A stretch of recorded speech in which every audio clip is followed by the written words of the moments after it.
the worst side effect about a diagnosis is what?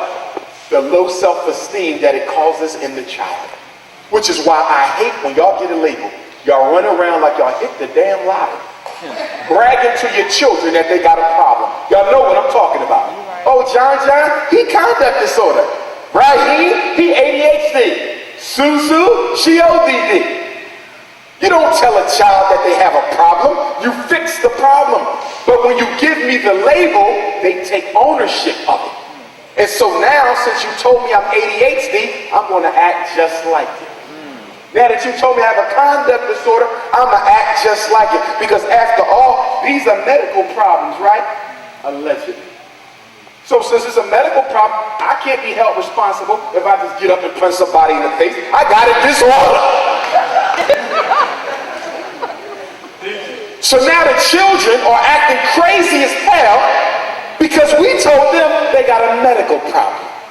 So we treating ADHD, which is a professional opinion, like it's diabetes. We treating conduct disorder, a professional opinion, like it's epilepsy or heart disease. You can see heart disease. You can see cancer. You can prove epilepsy. Can you prove ADHD? No. Can you prove a learning disability? No. Can you prove mild mental retardation? No. Can you prove any emotional disturbance? No.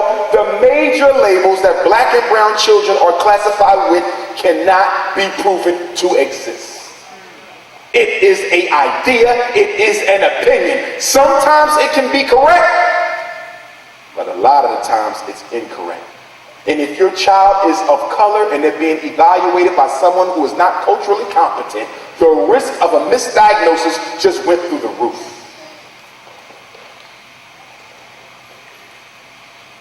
"99% of all school psychologists in America are something other than African American and Latino." 99%. It is one of the most racially segregated professions in the country. If anybody's considering going back to school for something and you want to make a difference, consider getting your New York State cert in school psychology. 2 years of classes, a 1 year internship. You can intern under me if you can handle it. And you work, and you can work for yourself. The school psychologist is the only psychologist who can work in private practice without a doctorate and call themselves a psychologist. Unless you have a master's and was grandfathered in when they changed the law and required a PhD for license. We're the only ones. In fact, if I could live my life a few years over, instead of getting my doctorate degree in clinical psychology, I would have gotten a law degree.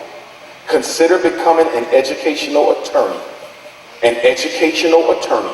That's also only 3 years, and you make a whole lot more money than the school psychologist. 3 years. I don't know of a major African American educational attorney in the United States. So when the rights of our children are being violated in the schools, I'm normally sending them to someone outside of the community. Why is that an issue for me? Because a lot of the educational attorneys who I work with are not interested in fixing the problem. They want to band-aid it to death, because as long as they band-aid it, they can hustle every case individually. Are y'all following me? Yeah. In other words, if you know this school is sending so many black boys to special ed, why not a class action lawsuit to crush the problem once and for all? Because if they do that, they crush the money machine. So what they do is they band-aid the cases without crushing the system that create the cases, because they want to keep on eating off of our damn kids. So even the people who fighting for the kids don't even care about the kids.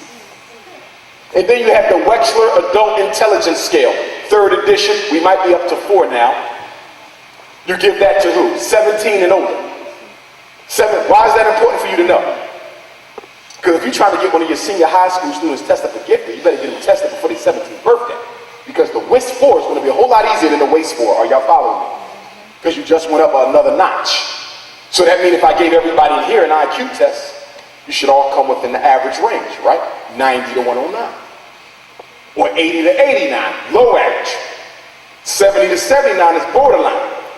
And if you drop below that, we might got some issues. Go up the other way. 110 to 119, high average intelligence. 120 to 129, superior intelligence. And what are we looking for gifted? 130 and above. But if a black or brown child comes up with an IQ score of 125 instead of 130, if I'm testing them, they still getting in. Why? Because the IQ test by design is culturally biased against children of color. So his 125 is actually higher than the white kid's 130. Let's go deeper. Who invented the IQ concept? The intelligence quotient is an invention of Nazi Germany. All right. That's right. You didn't hear me, so I'm going to say it again. All right, the IQ comes from Hitler's Germany. All right. A European scientist by the name of William Stern in 1913, the same year that Harriet Tubman passed away, and 1 year before Marcus Garvey gave us the largest black mass movement of all time, unequaled by any that came after it. 1913, William Stern came up with the intelligence quotient. He said you could put a number on how intelligent somebody is.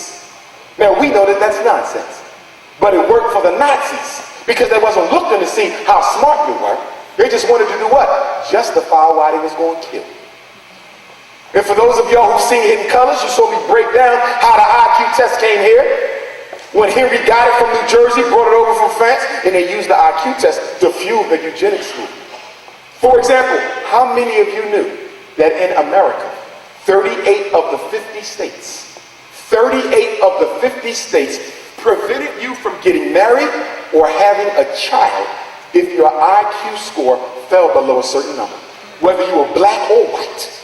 You cannot have children and you cannot get married based on somebody's professional opinion. A test that came from Hitler said you wasn't smart enough.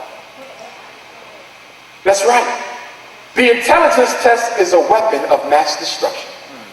And let's be clear, every test that they give your child comes from eugenics. Who started the SAT test? The gentleman who started the SAT test was a member of the American Eugenics Society. David Wexler, the most popular IQ test in the country. Who was he? A big racist.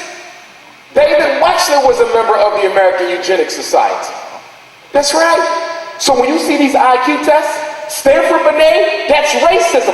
Woodcock Johnson, these are racist people who said black people was inferior. And now we're still giving our children the test made by these people, even though they've been dead and gone for almost 100 years. Wow. The problem is we, the black psychologists, the Association of Black Psychologists, the Association of Black Psychiatrists, have to come up with our own tests for our children. All right. Problem is too many of my colleagues don't want to do nothing but discuss spirituality. All right. There's more to life than spirituality. That's a piece of it. Yeah. But I don't care how spiritual you are. If you're hungry, you can't meditate correctly. If you ain't got a job, you won't be able to focus. All right. Right. If you don't know where you're going to sleep, prayer is secondary. We got to deal with world issues. And I take issue with any cultural nationalist who takes our history and turns it into another religion. All right. Your history is not supposed to be a religion. It's supposed to be a motivating force that connects the past to the present so we can predict the future. Marcus Garvey and Frederick Douglass said history is only as good as it can point the way to the future. After that, it's useless, and if you spend too much time aggrandizing the past, maybe it's because you're afraid to deal with your present. All right.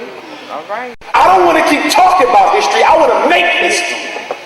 We don't just want our children to talk about history. We want them to make it. We don't need another pyramid.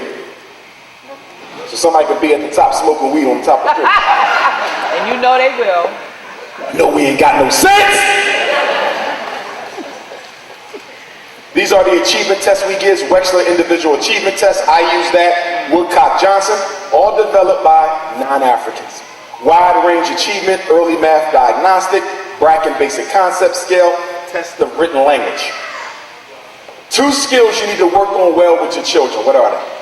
Reading comprehension and writing. This ain't just black children either, even the rich white kids who I evaluate. They can't write and they can't understand the written word. You have to work with them at home. Every house should have a set of encyclopedia. Everyone. You don't have to afford a new one. You go to the used shop and you can get a nice A to Z for $30. So don't tell me you can't afford it. Because I see he got on Air Jordans. I see he got an iPod, an Xbox. Come on. Go down the list. The problem is priorities, not money. Yes. Everybody in the hood got cable. And I ain't talking about basic either. Yeah. I'm talking about the $250 bill a month cable. All right. Talking about I can't afford this.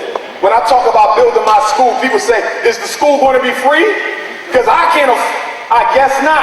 You got a $600 truck, $400 insurance, $500 pocketbook with no money in it. Talking about you can't afford to pay for your child to come to my school. And I'm not going to lie to y'all. That's one of the biggest issues that I'm going to have to work through. You want to know why? Because the kids who need the school the most, their children will be the least inclined to pay for it. And my school isn't going to be based on capitalism. Okay? There's no profit motive in it. It's simply to educate, so the tuition will be the bare minimum. Now people say, why don't you just get some grants? It's $1 million grants!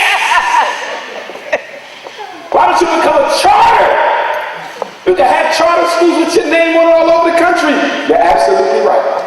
But my question to you is what? When the mandatory homosexual curriculum hits There it is. Pennsylvania and New York and Jersey, what am I going to do then? It's already hit New York. I got a red, black, and green school, but now what? I'm going to be shut down if I don't introduce sexual studies into my curriculum. Right. Then what will you think of Umar Johnson? You cannot bite the hand that feeds you. And white money will never liberate black people.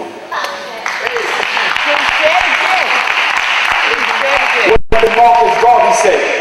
One day at Garvey, I came to the provisional president of Africa and said, Mr. Garvey, there's a white philanthropist who wants to give the Universal Negro Improvement Association a large donation of money. What should you have me tell him?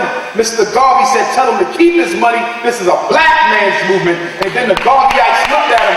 They said, what are you doing? You know what we can do with that type of money? Marcus Garvey said that what is to be done for black people must be done by black people. All right.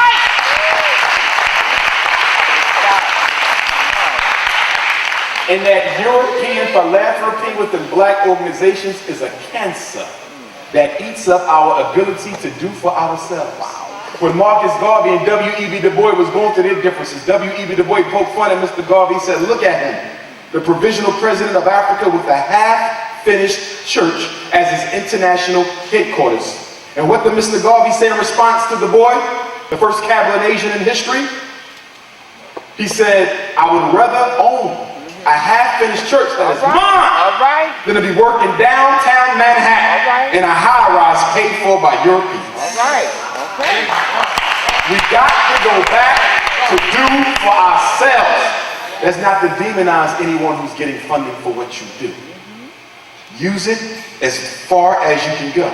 But know there becomes a time when what? You're going to have to stand on your own 2 feet.